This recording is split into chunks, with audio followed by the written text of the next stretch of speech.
Tunggu deh.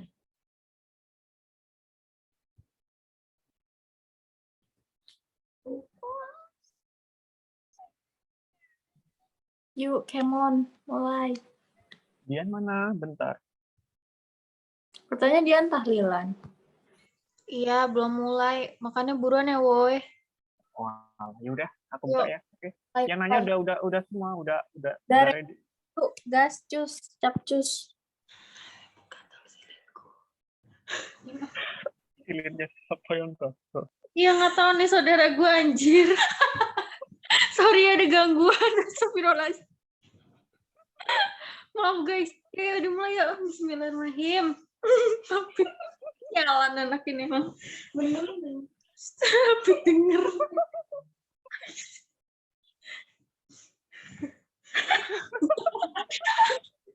Nyuruh-nyuruh cepet ya, Ngak. Bentar.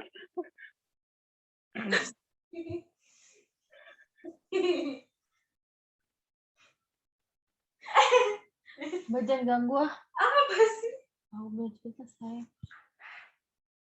Yuk, yuk.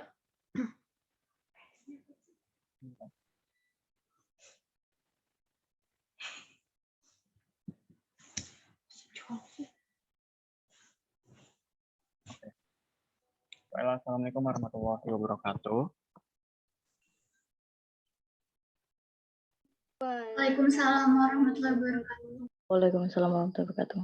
Okay, we are from group 5 here. We're going to present about our discussion about correlation and comparative study. And the first material will be explained by me.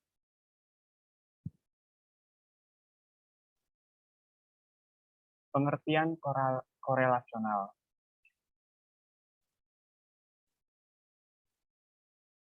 Pengertian korelasi atau korelasional adalah suatu penelitian untuk mengetahui hubungan dan tingkat hubungan antara dua variabel atau lebih tanpa ada upaya untuk mempengaruhi variabel tersebut, sehingga tidak terdapat manipulasi variabel.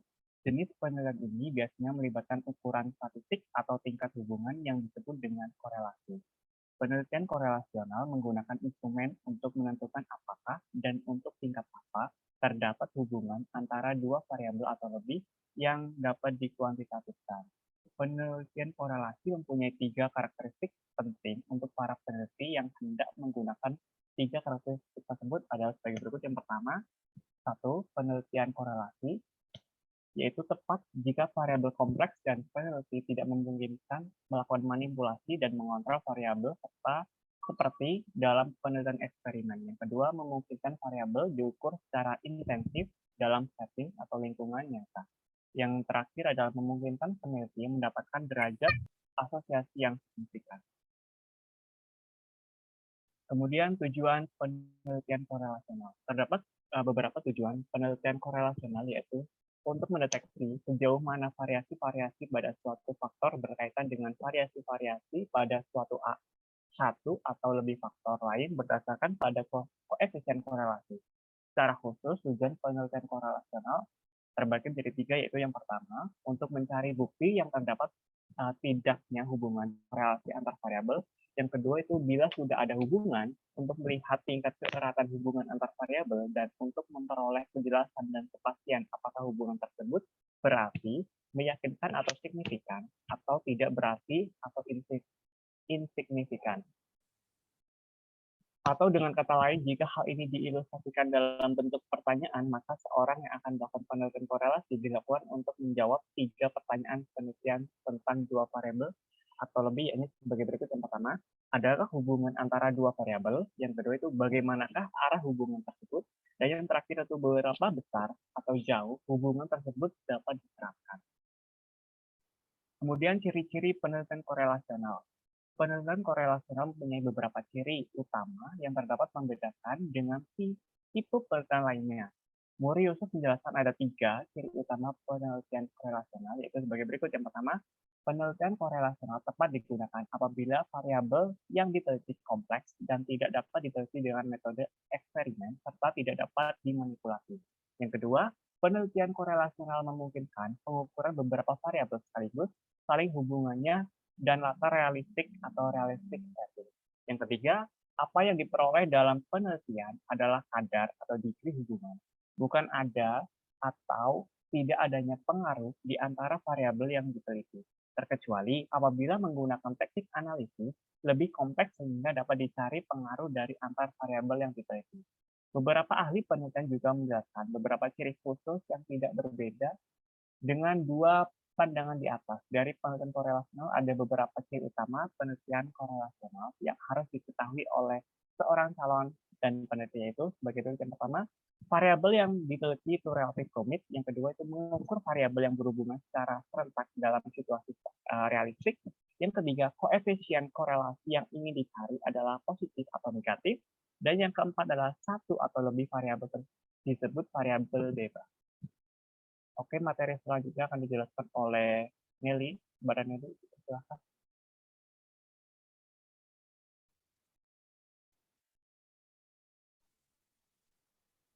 Jadi selanjutnya macam-macam penelitian korelasi.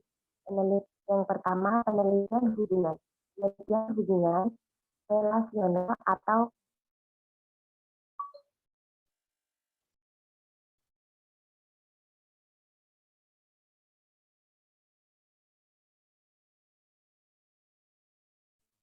ulangi yang pertama, yang selanjutnya macam-macam penelitian korelasi.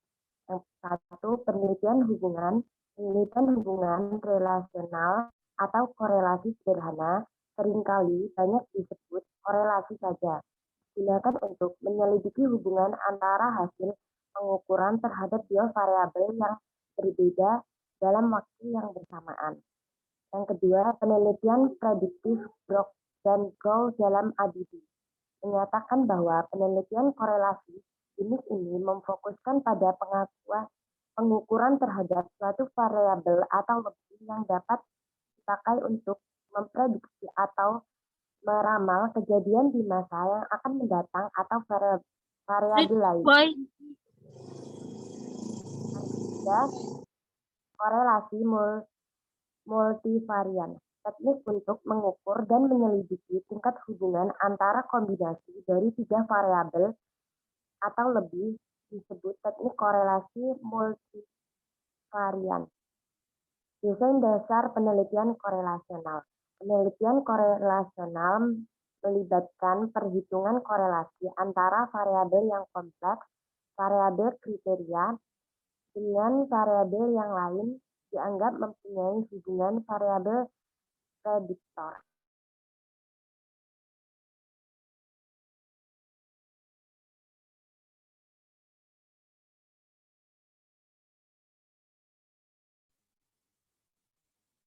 Langkah tersebut penelitian ini antara lain yang pertama penentuan masalah, yang kedua peninjauan masalah atau studi pisaka, yang ketiga merancang penelitian sesuai rumusan masalah, yang keempat penentuan sampel, yang kelima pengumpulan data, dan keenam analisis data, yang ketujuh menyusun laporan.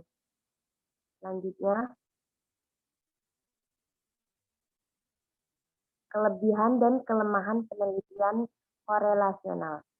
Kelebihannya, kemampuannya untuk menyelidiki hubungan antara beberapa variabel secara bersamaan, simulatif. Dan penelitian korelasional juga dapat memberikan informasi tentang derajat atau kekuatan hubungan antara variabel-variabel yang diteliti. Kelemahannya yaitu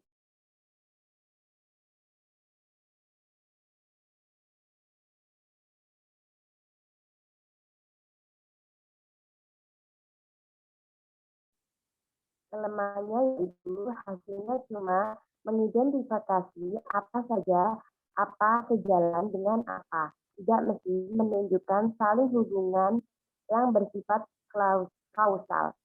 Jika dibandingkan dengan penelitian eksperimental, penelitian korelasional itu kurang tertib atau telat karena kurang melakukan kontrol terhadap variabel-variabel bebas.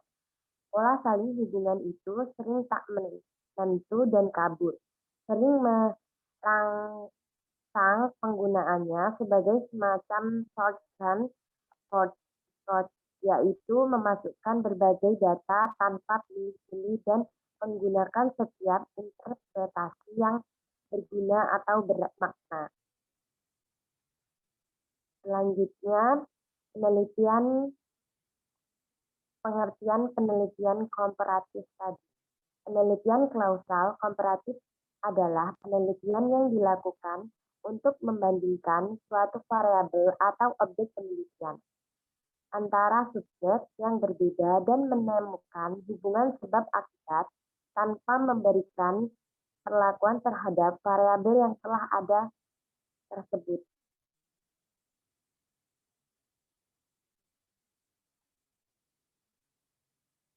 Selanjutnya akan dibacakan oleh Dian.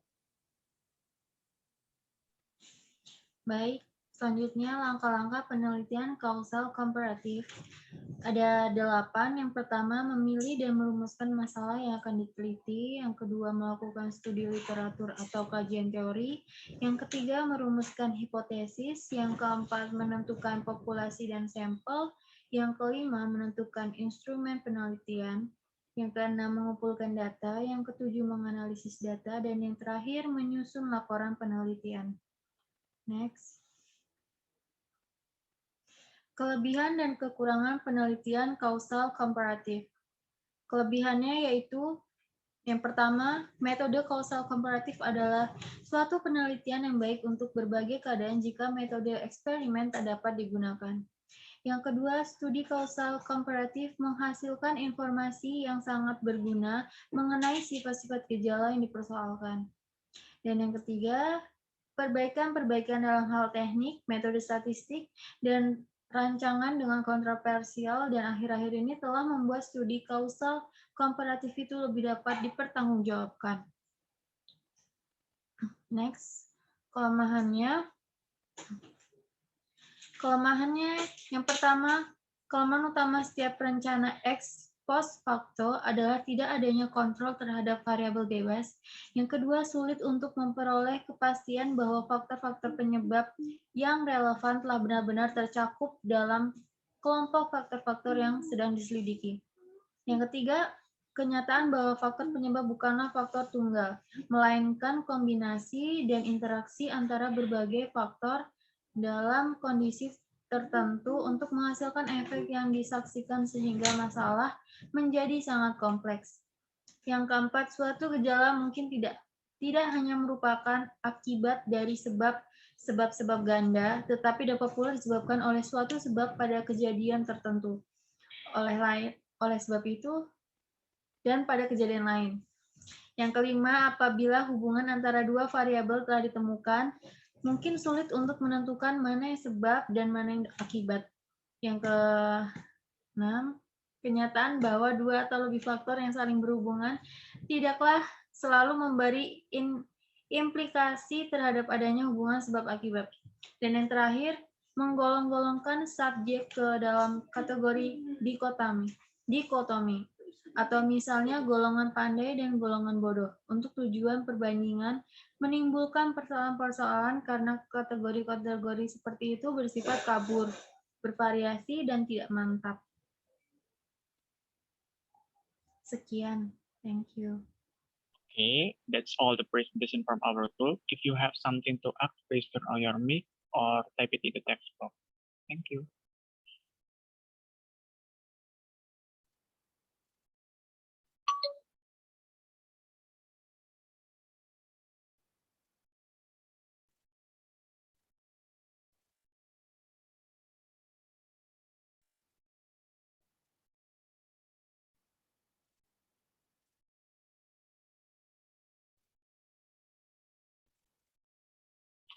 Hafid izin bertanya. Ya, Nihar. Menurut pendapat kalian, manakah yang lebih efektif digunakan dalam penelitian korelasi? Terima kasih. Oke. Selanjutnya. Saya mau tanya. Ya. Mengapa penelitian korelasi hanya untuk mengetahui hubungan dan tingkat hubungan antara dua variabel atau lebih tanpa ada upaya untuk mempengaruhi variabel? Terima kasih. Oke, iya sudah ada 3 pertanyaan dari Nevrita di chat box. Okay, maybe enough for the question. First, give us some time to find the answer.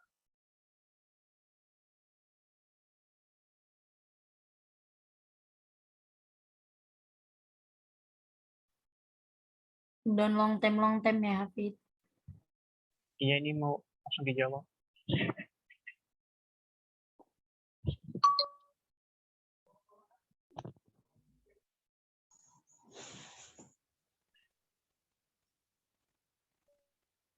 Oke, well, saya mau jawab pertanyaan dari Febri Nugra ini.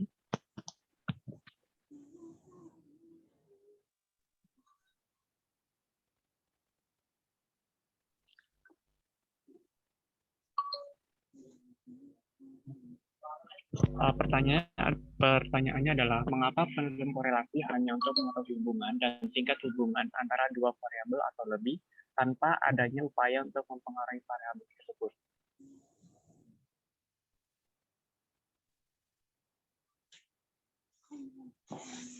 Ya, jadi pada intinya penelitian korelasi sendiri itu menggunakan instrumen untuk menentukan apakah dan untuk tingkat apa terdapat hubungan antara dua variabel atau lebih yang dapat dikuantitatifkan.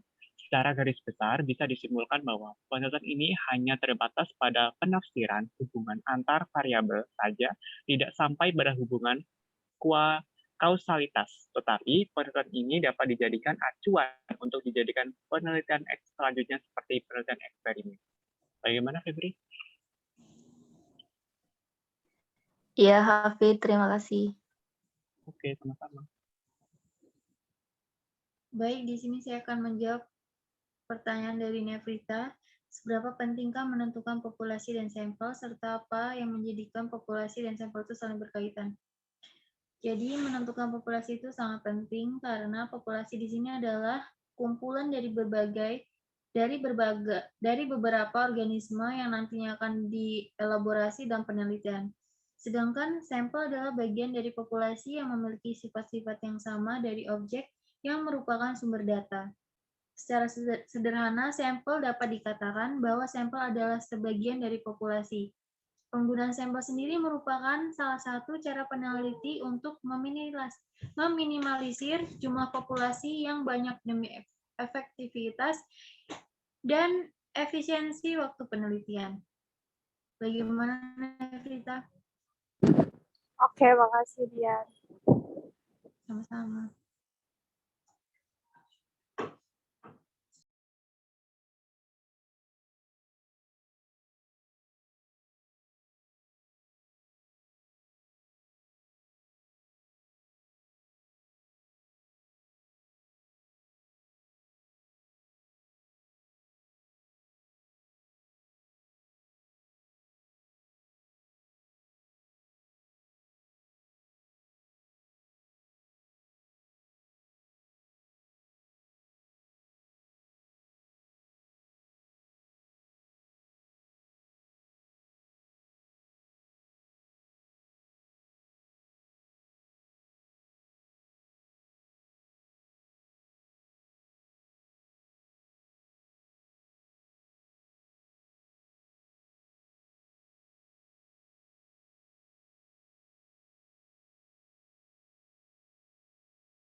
Baik, selanjutnya saya akan menjawab pertanyaan dari Nihmah.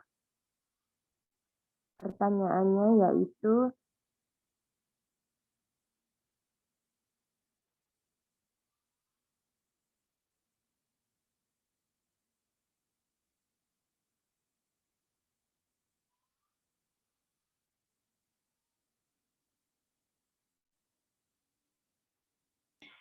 Baik, di sini saya akan menjawab pertanyaan dari Nihma. Pertanyaannya yaitu, menurut pendapat Anda, manakah yang lebih efektif digunakan dalam penelitian kolerasi? Penelitian kolerasi sendiri biasanya dilakukan dalam berbagai bidang, diantaranya pendidikan, sosial, maupun ekonomi. Penelitian ini hanya terbatas pada penafsiran hubungan antar variabel saja tidak sampai pada hubungan kausalitas. Tetapi penelitian ini dapat dijadikan acuan untuk dia jadi penelitian selanjutnya seperti penelitian eksperimen. Penelitian kolerasi akan lebih efektif jika di dalamnya melibatkan perhitungan kolerasi antara variabel yang kompleks atau variabel kriteria dengan variabel lain yang dianggap mempunyai hubungan atau variabel prediktor. Bagaimana nih, Ma? Baik, Dian. Terima kasih. Sama-sama. Maybe does anyone have a different opinion or maybe want to explain it more? I think no, Kapit. Okay, if no, we will continue the session.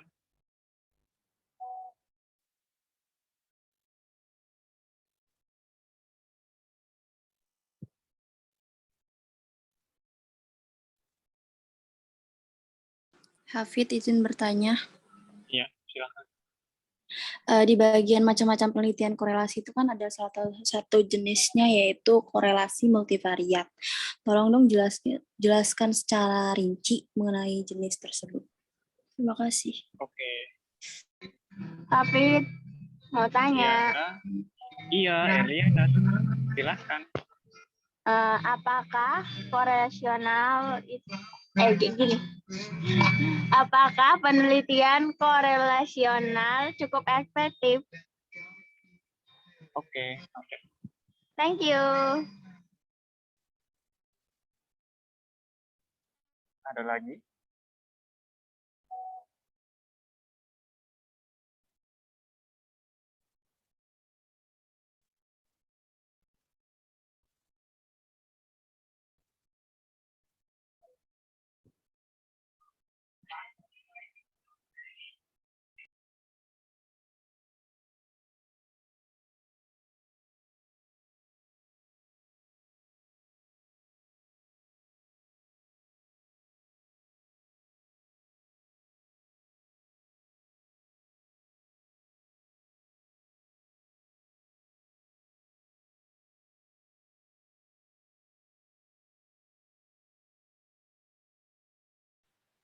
Apit mau tanya, Iya, silakan, Maya. penelitian korelasional tepat digunakan apabila variabel-variabel yang diteliti kompleks dan tidak dapat diteliti dengan metode eksperimen, serta tidak dapat dimanipulasi. Contohnya seperti apa? Makasih. Okay, well, maybe enough for the question first. Give us some time to find it.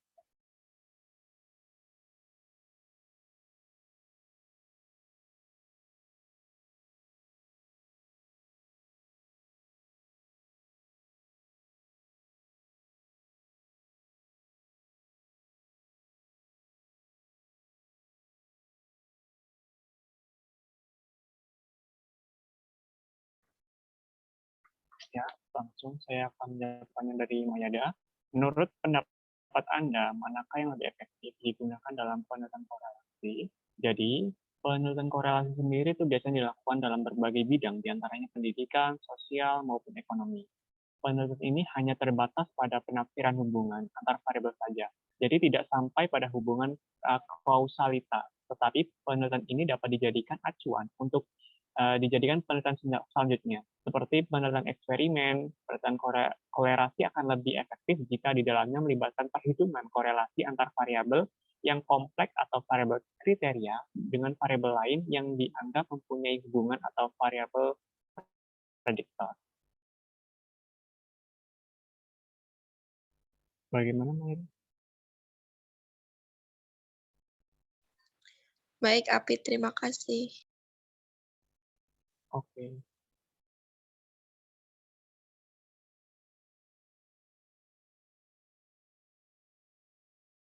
Baik, selanjutnya saya akan menjawab pertanyaan dari Erliana.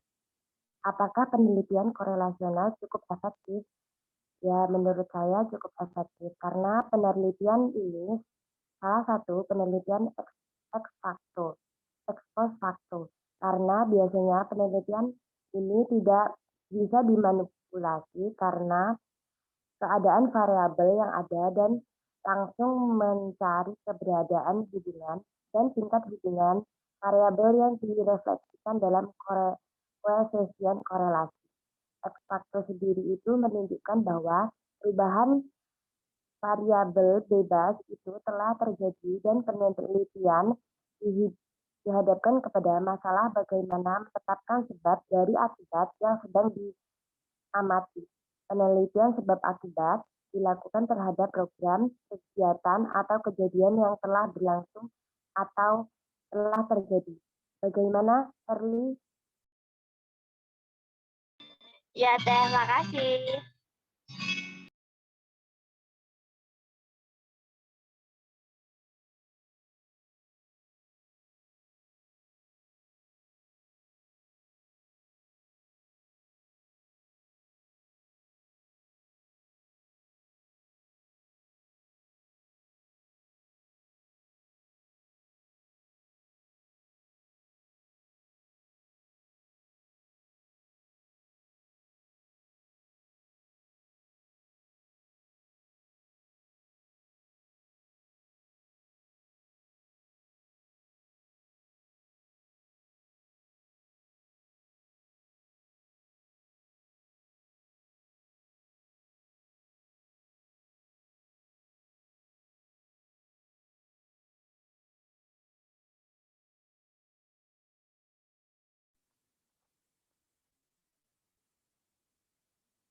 Oke, selanjutnya saya akan menjawab pertanyaan dari Siska.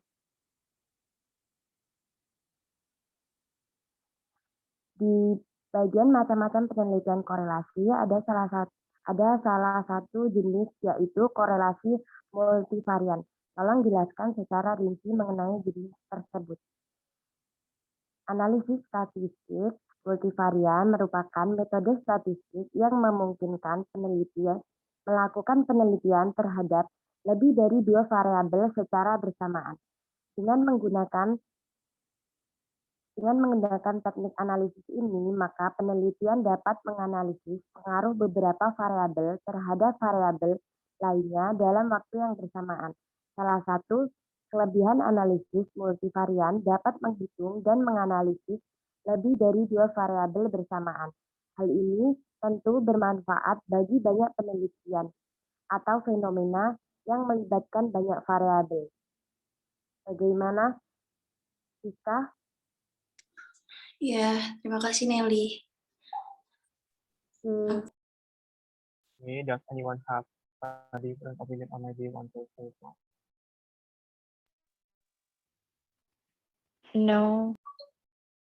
Okay, if no, No, well, happy. that's all the presentation from our group. If there are mistakes, we apologize and thank you for your attention. And the last I say, wassalamualaikum warahmatullahi wabarakatuh.